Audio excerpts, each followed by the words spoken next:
কিছু প্রশ্ন সব উত্তরকে ছাপিয়ে যায়, কিছু নীরবতা কথার চেয়ে বেশি কিছু বলে। প্রতিটি সাফল্যের গল্পের পেছনে লুকিয়ে থাকে এক গভীর সংগ্রাম, অদেখা ত্যাগ। মঞ্চের আলোয় আলোকিত সেই মুখগুলো যারা বদলে দিয়েছে তাদের সমাজ, তাদের সময়।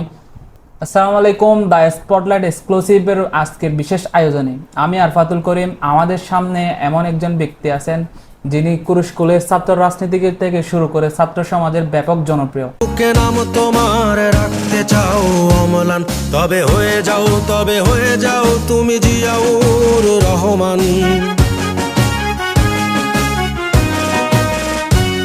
যদি বাংলার বুকে নাম তোমার রাখতে চাও অমলান, তবে হয়ে যাও তুমি জিয়াউর রহমান। যদি আমার স্বাধীনতার আকাশ ছুতে চাও তুমি আবার, তবে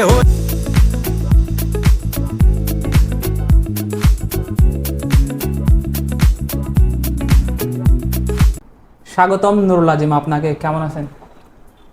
আসসালামু আলাইকুম। আলহামদুলিল্লাহ, আপনি কেমন আছেন? আমি আলহামদুলিল্লাহ ভালো আছি। খুব ভালো লাগলো ভালো আছেন শুনে। চলুন শুরু করি আজকের আড্ডা। একজন সাধারণ ছাত্র থেকে ছাত্র দলের মতো একটি রাজনৈতিক দলের সংযুক্ত হওয়ার পেছনের কারণ যদি একটু বলতেন আমাদের। দেখেন, আসলে আমি ছোটকাল থেকে আমি দেখে এসেছি সমাজের সাধারণ মানুষ, সাধারণ শিক্ষার্থীরা কীভাবে তাদের অধিকার থেকে বঞ্চিত হচ্ছে। আমি ব্যক্তিগতভাবে মনে করেছি আমি ব্যক্তিগতভাবে নিজে প্রতিবাদ করলে হবে না, আমি একটি সাংগঠনিক প্ল্যাটফর্মে থেকে প্রতিবাদ করাটাই আমার জন্য প্রযোজ্য মনে করেছি। আমার ছাত্রদল আমাকে সেই সুযোগটা করে দিয়েছে। আমার ছাত্রদলে এমন সুযোগ আছে যে আমি ভবিষ্যতে দেশের হয়ে এরকম একটি মানুষের জন্য কাজ করার সুযোগটা আছে বলে আমি মনে করি ছাত্রদল। অসাধারণ, শুনে ভালো লাগলো। ছাত্র দলের সাধারণ সম্পাদক হিসেবে আপনার মূল লক্ষ্যটাকে একটু যদি বলতেন আমাদের। আমার ছাত্রদলের আমি সাধারণ সম্পাদক হিসেবে আমার লক্ষ্য হচ্ছে আমার ছাত্রদলকে আমি সুসংগঠিত করব। আমি ছাত্রদলের প্রত্যেকটা ছাত্রকে আমার ছাত্রদলের আওতায় এনে আমি একটি শিক্ষা বান্ধব ছাত্র রাজনীতি করার চেষ্টা করব। আমার ছাত্র দলের সাধারণ সম্পাদক হিসাবে আপনার মূল লক্ষ্যটা একটু আমাদের শেয়ার করতেন। দেখেন, আমার মূল লক্ষ্য হচ্ছে আমি ছাত্রদলকে একটি ছাত্র বান্ধব সংগঠন হিসেবে দেখতে চাই। আমি এটার লক্ষ্যেই কাজ করে যাচ্ছি। আমি চাই ছাত্রদল একটি শুধু রাজনৈতিক সংগঠন নয়, এই ছাত্রদল একটি সৃজনশীল প্ল্যাটফর্ম হোক, যেখানে ছাত্ররা তাদের মেধা ও সম্ভাবনাকে কাজে লাগিয়ে আগামীতে একটি সুশৃঙ্খল জাতি গঠনে ভূমিকা রাখতে পারবে। আমরা জানি যে লক্ষ্য যদি সুনির্দিষ্ট থাকে কাজটা আরো সহজ হয়ে যাবে। আর তৃতীয় প্রশ্ন হচ্ছে আপনার রাজনীতিকে কিভাবে আপনি দেশের যুব ও সমাজের জন্য আরো বেশি আকর্ষণীয় করে তুলবেন? দেখেন, আমাদের রাজনীতিতে আমাদের নীতিগত পরিবর্তন আনতে হবে। আমরা রাজনীতিটাকে আমরা শুধু স্লোগান আর মিছিলের মধ্যে সীমাবদ্ধ রাখলে পারবো না। আমাদের যে শিক্ষা বান্ধব যে কর্মসূচি, যে সমাজের নীতিগত যে পরিবর্তনগুলো, আমাদের এগুলোর সামনে রেখে কাজ করতে হবে। আমি আশা করি আমরা যদি সামনে সুন্দর একটি সমাজ বিনির্মাণ করতে চাই, আমাদেরকে শিক্ষা বান্ধব যে কর্মসূচিগুলো এগুলো আমাদের সামনে রেখে আমাদের এগিয়ে যেতে হবে। এই দিকটি নিয়ে ভাবা আসলে খুবই জরুরি আমাদের। চতুর্থ প্রশ্ন হচ্ছে, অনেকে বলেছেন রাজনীতিতে এখনো মেধাবী ছাত্রদের আগ্রহ খুব কম। দেখেন, আমি আপনার ধারণার সাথে পুরোপুরি একমত নই। এই যে অনেকের ধারণা যে এরকম, আমি মনে করি রাজনীতিতে মেধাবী ছাত্ররা কোনো না কোনো সংগঠনে যুক্ত আছে। তবে এটা সত্যি যে সাম্প্রতিক সময়ে বা আপনার কিছু নেতিবাচক ঘটনার কারণে কিছু মানুষের রাজনীতির প্রতি অনীহা জেগেছে। কেন এটা? আমরা বিগত আওয়ামী লীগ আমলে আমাদের গণতন্ত্রের প্রত্যেকটা স্তম্ভই প্রায় সংকটাপন্ন অবস্থায় চলে গেছে, বর্তমানেও সংকটাপন্ন অবস্থায় আছে। আমরা চেষ্টা করছি একটি সুশৃঙ্খল গণতান্ত্রিক বাংলাদেশ বিনির্মাণে শিক্ষা বান্ধব যে কার্যক্রমগুলো এগুলোর মাধ্যমে মেধাবী যোগ্য ছাত্রদেরকে ছাত্র সংগঠনে যুক্ত করার চেষ্টা চালিয়ে যাচ্ছি। ইনশাআল্লাহ আমরা সামনে হয়তো সফল হব। আর 24-এর গণ অভ্যুত্থানে আপনার ভূমিকা কি ছিল এবং সেই আন্দোলনে আপনার সবচেয়ে বড় অভিজ্ঞতাটা আমাদের একটু শেয়ার করতেন? দেখেন, আমরা 24-এর অভ্যুত্থানে আমরা ছাত্রদের অধিকার নিয়ে সোচ্চার ছিলাম এবং গণতন্ত্র পুনরুদ্ধারের আন্দোলনে আমরা সোচ্চার ছিলাম। আমি আমার অবস্থান থেকে আমি চেষ্টা করেছি আমাদের ছাত্রদের অধিকার এবং গণতন্ত্রকামী জনতার যে অধিকারটা এটা আমরা আদায় করার জন্য আমরা আমাদের যৌক্তিক দাবিটুকু আমরা জনসাধারণের কাছে পৌঁছানোর চেষ্টা করেছি। এখান থেকে আমার বড় অভিজ্ঞতা হচ্ছে আমরা এটার মাধ্যমে আমরা বলতে পারি যে একতাই শক্তি, একতাই মুক্তি। আমাদের যৌক্তিক দাবিটুকু যখন আমরা জনসাধারণের কাছে পৌঁছাতে পেরেছি, জনসাধারণ তাদের অবস্থান থেকে তারা সবাই আন্দোলনে সক্রিয় হয়েছে। এই আন্দোলনে আমরা যে সফল হয়েছি এটা থেকে আমি বলতে পারি যদি জনগণ এক থাকে তাহলে কোনো অপশক্তি আপনাকে থামাতে পারবে না, আপনি সফলই হবেন। একজন রাজনৈতিক কর্মী হিসাবে দেশের বর্তমান রাজনৈতিক পরিস্থিতি আপনি কিভাবে মূল্যায়ন করেন? দেখেন, বর্তমান রাজনৈতিক পরিস্থিতি খুবই চ্যালেঞ্জিং। জি, আমরা দেখতে পাচ্ছি গণতন্ত্রের প্রত্যেকটা স্তম্ভই বিগত আওয়ামী লীগ সরকার একদম ভেঙে দিয়েছে, মানুষের ভোটাধিকার কেড়ে নিয়েছে, যেটার মাধ্যমে মানুষ তাদের প্রত্যক্ষ মত প্রকাশ করতে পারে। আমরা চেষ্টা করছি আমরা এটাকে ঠিক করে একটি সুন্দর সুশৃঙ্খল বাংলাদেশ এদেশের জনগণকে উপহার দেওয়ার জন্য। ছাত্র সমাজের কাছে আপনি কেন এত জনপ্রিয় এবং তাদের আস্থার জায়গা তৈরি করতে পেরেছেন বলে মনে হয়? দেখেন, জনপ্রিয় কিনা এটা আমি বলতে পারবো না। আমি শুধু চেষ্টা করছি ছাত্র সমাজের শিক্ষার্থীদের অধিকার নিয়ে কথা বলার চেষ্টা করছি, আমি ছাত্রদের পাশে থাকার চেষ্টা করছি। আমি প্রত্যেকটা ছাত্রছাত্রী, প্রত্যেকটা শিক্ষার্থী যেন তাদের ন্যায্য অধিকারটুকু পাই, আমি আমার অবস্থান থেকে আমার সাংগঠনিক দিক নির্দেশনাকে সামনে রেখে আমি আমার অবস্থান থেকে চেষ্টা করছি আমার ছাত্রদের অধিকারটুকু আদায় করার জন্য। এই অবস্থা তৈরি করাটা অনেক বড় চ্যালেঞ্জিং, আপনি তা করিয়ে দেখিয়েছেন আমাদেরকে। জনবান্ধব নেতা হয়ে ওঠার জন্য একজন রাজনৈতিক কর্মীর মধ্যে কি কি গুণ থাকা প্রয়োজন? একটি জনবান্ধব নেতা হতে গেলে আপনার সর্বপ্রথম যেটি রাখতে হবে, আপনার সততা, স্বচ্ছতা, স্পষ্টতা আপনার মধ্যে থাকতে হবে। আপনি যে পরিস্থিতিতেই থাকেন না কেন আপনাকে জনগণের কাছে যেতে হবে, জনগণের সমস্যা সমাধান করার চেষ্টা করতে হবে। সর্বোপরি আপনাকে একটি কথা বলতে হবে, আপনাকে জনবান্ধব নেতা হতে গেলে আপনাকে জনগণের সাথেই থাকতে হবে, তাছাড়া আর কোনো বিকল্প নেই। আপনার জীবনে এমন কোনো চ্যালেঞ্জের মুহূর্ত আছে কি যখন আপনি প্রায় হাল ছেড়ে দিয়েছিলেন? চ্যালেঞ্জিং মুহূর্ত বলতে আমাদের ছাত্র রাজনীতি করতে এসে ছাত্র রাজনীতির জীবনের অতীতের প্রায় মুহূর্তই ছিল চ্যালেঞ্জিং। জি, আমাদের কঠিন সময় আমরা রাজনীতিতে এসেছি।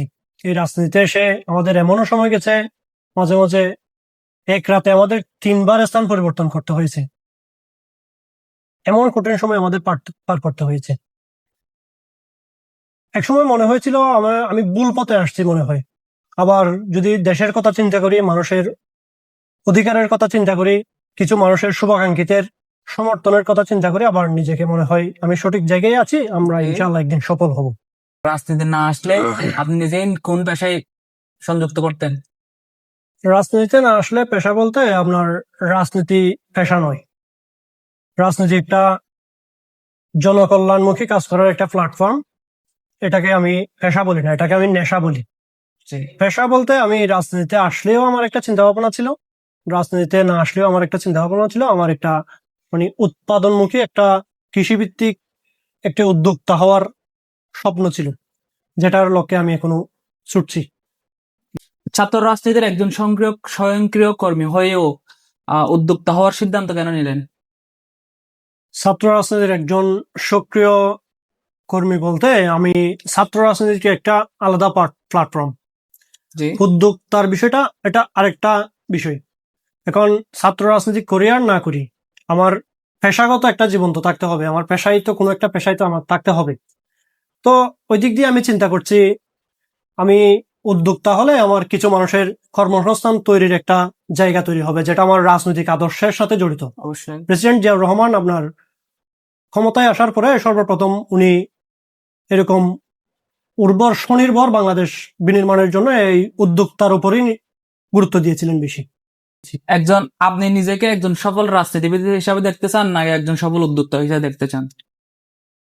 আসলে সত্যি বলতে আমি নিজেকে একজন মানুষ হিসেবে দেখতে চাই আগে, যেটা ভবিষ্যতে একটি সুশৃঙ্খল সমাজ বিনির্মাণে অবদান রাখবেন। আমি রাজনীতি হচ্ছে মূলত মানুষের জন্য, উদ্যোক্তা নির্ভর যে পেশাটা ওটাও মানুষের জন্য কাজ করে। আমি যদি রাজনীতি হচ্ছে মানুষের সেবার জন্য, আমি যদি উদ্যোক্তা হতে চাই, তাহলে সেই উদ্যোক্তায় আমি যদি 5টা মানুষের কর্মসংস্থান তৈরি করতে পারি, সেটাও মানুষের সেবার কাজে আসবে। সর্বোপরি আমি বলতে পারি, আমি দুটাই বলতে হবে একে অপরের পরিপূরক। আগামী দিনে দেশের জন্য, বিশেষ করে কুরস্কুল ইউনিয়নের মানুষের জন্য আপনার পরিকল্পনা একটু বললে ভালো হতো। কুরুশকুল ইউনিয়নের আমার পরিকল্পনা বলতে আমি চেষ্টা করছি শিক্ষা বান্ধব একটি পরিবেশ তৈরি করার জন্য, শিক্ষার্থীরা যাতে মানসম্মত একটা শিক্ষা পায়। জি। তার সাথে আমি চেষ্টা করছি কিছু কর্মসংস্থান যাতে তৈরি করতে পারি এবং নিশ্চিত একটি স্বাস্থ্য সেবা তৈরি করার লক্ষ্যে আমি চেষ্টা করছি। আপনার এই পুরো যাত্রায় আপনাকে সবচেয়ে কে বেশি সমর্থন জুগিয়েছে? আমার এই যাত্রায় যদি বলতে চাই, আমার মা সবচেয়ে বেশি সমর্থন জুগিয়েছে, আমার পরিবার সমর্থন জুগিয়েছে, আমার কিছু শুভাকাঙ্ক্ষী বন্ধু বান্ধব পাশে যারা আমাকে ব্যাপকভাবে সমর্থন করে। আপনার রাজনীতি পদযাত্রা কোন সময় থেকে এবং কিভাবে শুরু হয়েছিল? আমার রাজনৈতিক পদযাত্রা বলতে পুরস্কুল উচ্চ বিদ্যালয়ে 10ম শ্রেণীর ছাত্র ছিলাম, তখন সময়টা মেবি 2016 সাল। আমি যেহেতু স্কুলের সিনিয়র ছিলাম, 10ম শ্রেণীর ছাত্র যেহেতু আমি সিনিয়র ছিলাম, আমি শিক্ষার্থীদের বিভিন্ন কিছু অধিকার নিয়ে তখন একটু সোচ্চার ছিলাম, সামনের সারিতে ছিলাম। তখন থেকে আমার রাজনীতির প্রতি কিছুটা, যেহেতু অধিকার আদায়ের একটি বিষয় আছে, এখানে নেতৃত্বের বিষয় আছে, তখন থেকে আমি রাজনীতির প্রতি একটু একটু সোচ্চার হচ্ছি। আমার আগে থেকে আমার শহীদ রাষ্ট্রপতি জিয়াউর রহমানের আদর্শের প্রতি একটু একটু অনুপ্রেরণা ছিল।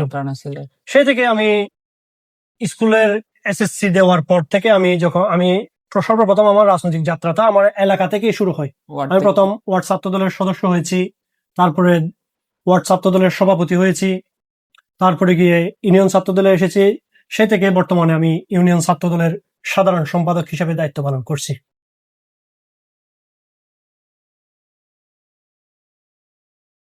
5 সেকেন্ডের মধ্যে আপনার জীবনের সবচেয়ে গুরুত্বপূর্ণ 3টি জিনিসের নাম বলেন। 1 নম্বর মা বাবা, জি। 2 নম্বর আমার 2, স্বপ্নটাকে আমি বাস্তবায়নের জন্য 3, কাজ করা, আমার 4, বন্ধু বান্ধব যে আমার শুভাকাঙ্ক্ষী গুলো আছে 5। তাদের পছন্দকে আমি একটু গুরুত্ব দিতে চাই।